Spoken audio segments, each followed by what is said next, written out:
C'est la question entendue à longueur de journée dans les pharmacies. Avez-vous des masques? Un temps réservé au personnel soignant, ils sont désormais proposés à la vente au grand public. Dès l'annonce du gouvernement, les clients se sont rués dans les pharmacies, mais repartent bien souvent les mains vides par manque de stock. Nous avions fait nos commandes et nous pensions avoir des masques effectivement pour début mai, sans problème. Le souci qu'il y a eu, c'est que la grande distribution s'en est mêlée, en achetant en plus grosse quantité, puisque c'est la loi du commerce qui s'applique. Eh bien, ils ont été donc, on va dire, prioritaires pour obtenir ces masques sur le marché chinois.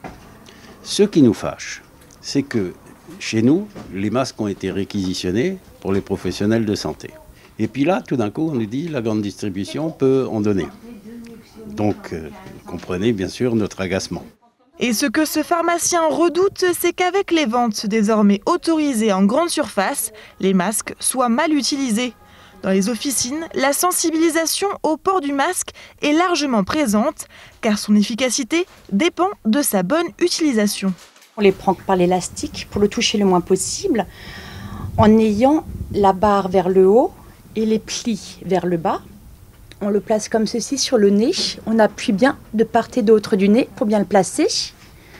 Ensuite, on met les élastiques et on vérifie à ce que ce soit bien tiré vers le bas, sous le menton. Ne jamais toucher le milieu du masque. Pour le retirer, c'est pareil. On prend les élastiques et on le jette. Tout simplement.